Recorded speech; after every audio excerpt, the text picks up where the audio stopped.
Hi, welcome to day 40 of the Bible 365 challenge. Um, Today I'll be reading from Exodus 21, Exodus 22, and First Peter chapter 3. So this is the thematic Bible reading plan that can be found in the description box below. There's a link that goes to BibleStudyTools.com.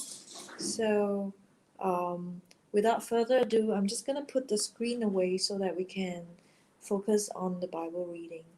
I'm going to start with Exodus 21, verse 1. These are the laws you are to set before them. Hebrew servants. Verse 2. If you buy a Hebrew servant, he is to serve you for 6 years, but in the 7th year he shall go free, without paying anything. If he comes alone, he is to go free alone, but if he has a wife when he comes, she is to go with him. If his master gives him a wife, and she bears him sons or daughters, the woman and her children shall belong to her master, and only the man shall go free. But if the servant declares, I love my master and my wife and children, and do not want to go free, then his master must take him before the judges. She shall take him to the door, or the doorpost, and pierce his ear with an awl. Then he will be his servant for life. If a man sells his daughter as a servant, she is not to go free as male servants do. If she does not please the master who has selected her for himself, he must let her be redeemed. He has no right to sell her to foreigners, because he has broken faith with her.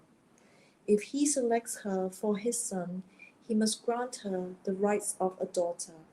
If he marries another woman, he must not deprive the first one of her food, clothing, and marital rights. If he does not provide her with these three things, she is to go free, without any payment of money. Personal injuries. Verse 12. Anyone who strikes a person with a fatal blow is to be put to death. However, if it is not done intentionally, but God lets it happen, they are to flee to a place I will designate. But if anyone schemes and kills someone deliberately, that person is to be taken from my altar and put to death. Anyone who attacks their father and or mother is to be put to death. Anyone who kidnaps someone is to be put to death, whether the victim has been sold or is still in the kidnapper's possession.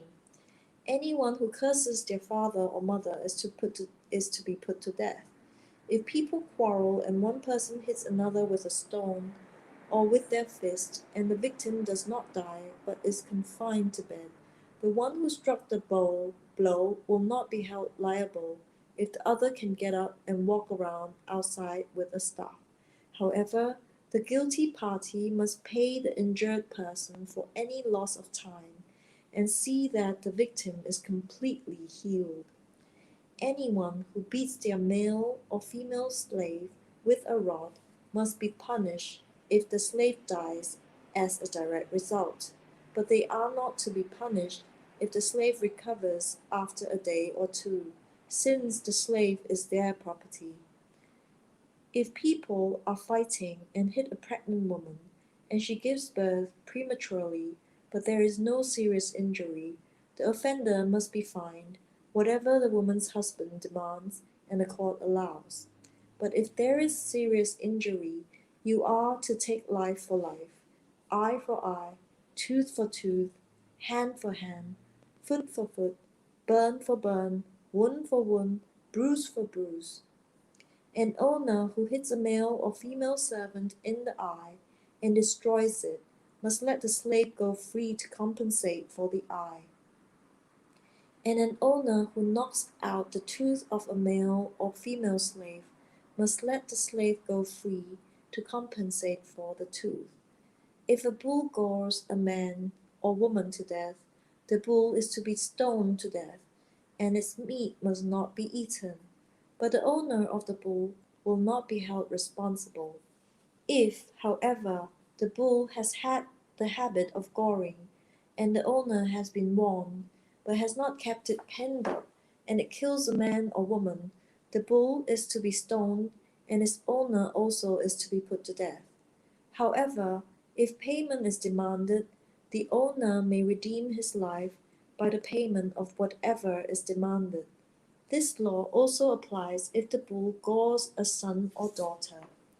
If the bull gores a male or female slave, the owner must pay 30 shekels of silver to the master of the slave, and the bull must be stoned to death. If anyone covers a pit or digs one or fails to cover it, and an ox or a donkey falls into it, the one who opened the pit must pay the owner for the loss and take the dead animal in exchange. If anyone's bull injures someone else's bull and it dies, the two parties are to sell the live one and divide both the money and the dead animal equally.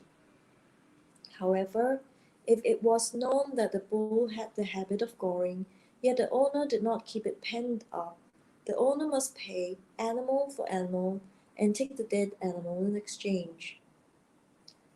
Exodus 22. Protection of property. Verse 1.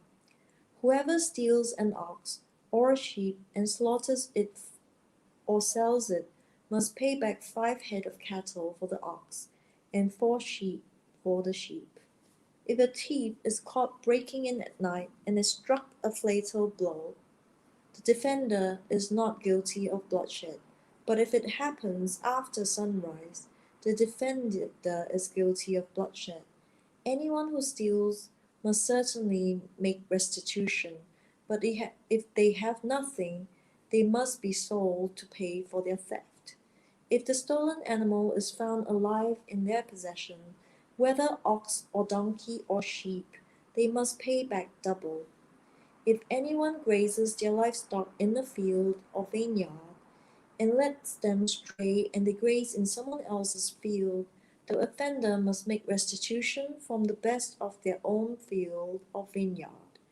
If a fire breaks out and spreads into thorn bushes, so that it burns shocks of grain or standing grain in the or the whole field, the one who started the fire must make restitution. If anyone gives a neighbor silver or goods for safekeeping, and they are stolen from the neighbor's house, the thief, if caught, must pay back double. But if the thief is not found, the owner of the house must appear before the judges, and they must determine whether the owner of the house has laid hands on the other person's property.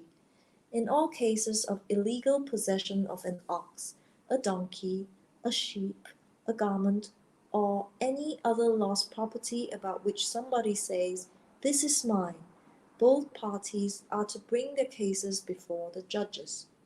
The one whom the judges declare guilty must pay back double to the owner. If anyone gives a donkey, an ox, a sheep, and any other animal to their neighbor for safekeeping, and it dies, or is injured, or is taken away while no one's looking, the issue between them will be settled by the taking of an oath before the Lord that the neighbor did not lay hands on the other person's property. The owner is to accept this, and no restitution is required. But if the animal was stolen from the neighbor, restitution must be made to the owner. If it was torn to pieces by a wild animal, the neighbor shall bring in the remains as evidence and shall not be required to pay for the torn animal. If anyone borrows an animal from their neighbor and it is injured or dies while the owner is not present, they must make restitution. But if the owner is with the animal, the borrower will not have to pay.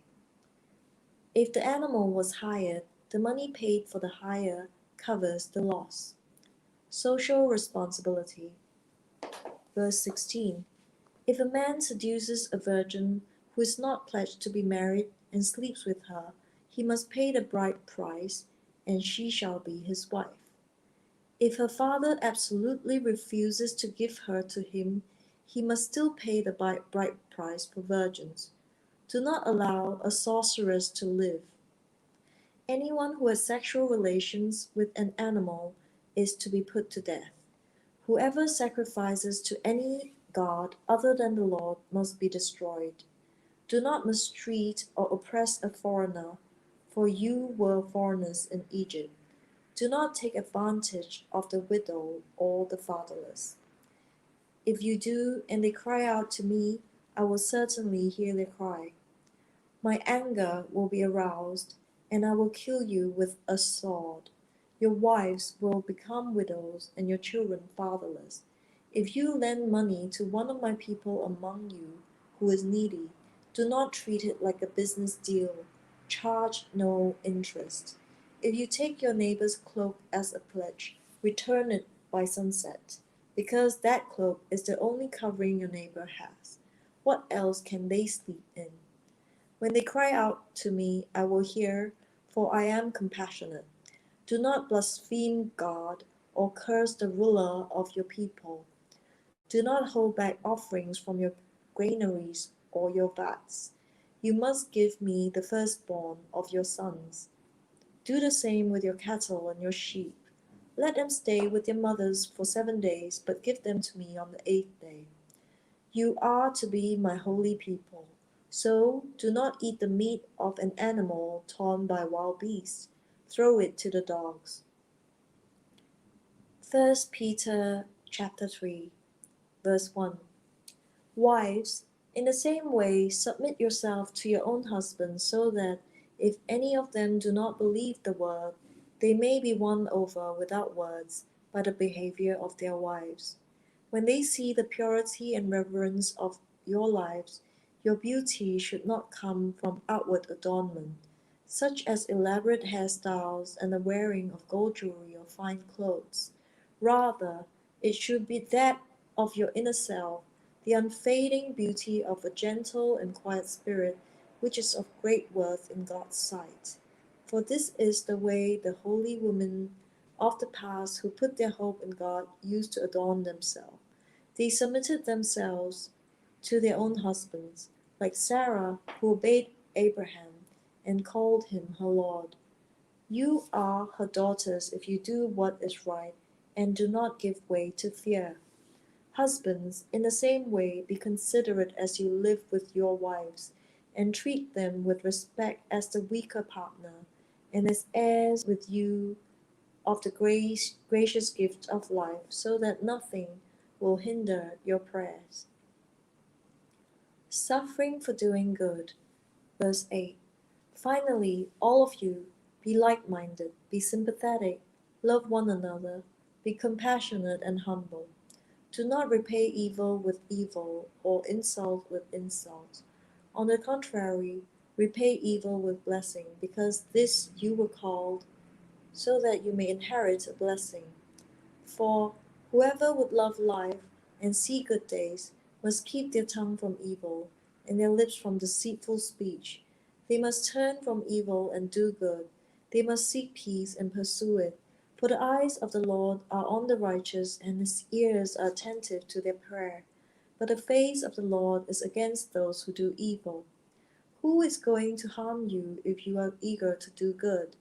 But even if you should suffer for what is right, you are blessed. Do not fear their threats, do not be frightened, but in your hearts revere Christ as Lord. Always be prepared to give an answer to everyone who asks you, to give the reason for the hope that you have.